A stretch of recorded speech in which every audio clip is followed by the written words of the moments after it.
اعوذ باللہ من الشیطان الرجیم، بسم اللہ الرحمن الرحیم۔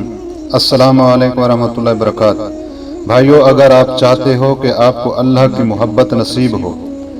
اگر آپ چاہتے ہو کہ آپ کا ایمان اور یقین مضبوط ہو، اگر آپ چاہتے ہو کہ آپ کو دلی سکون اور اطمینان ملے، اگر آپ چاہتے ہو آپ نمازی بن جائیں، اگر آپ چاہتے ہو کہ آپ اللہ کے ذاکر بن جاؤ، اگر آپ چاہتے ہو کہ آپ کو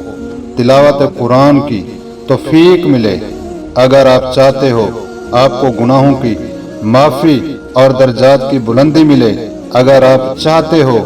نیک لوگوں کی صحبت نصیب ہو، اگر آپ چاہتے ہو آپ کے اخلاق اعلیٰ ہوں اور آپ کے کردار میں بہتری آئے، اگر آپ چاہتے ہو فالتو اور گناہ کے کاموں سے بچے رہیں، تو صرف ایک کام کریں، صرف ایک کام کریں، مسجد کو ٹائم دیں،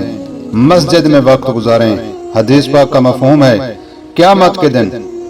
7 لوگ اللہ کے عرش کے سائے تلے ہوں گے، جن میں سے ایک شخص وہ بھی ہے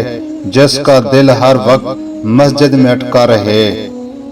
بھائیو، یاد رکھنا، مسجد عبادت کی جگہ نہیں ہے بلکہ روحانی تربیت، قلبی سکون اور اللہ تعالیٰ کی رضا حاصل کرنے کا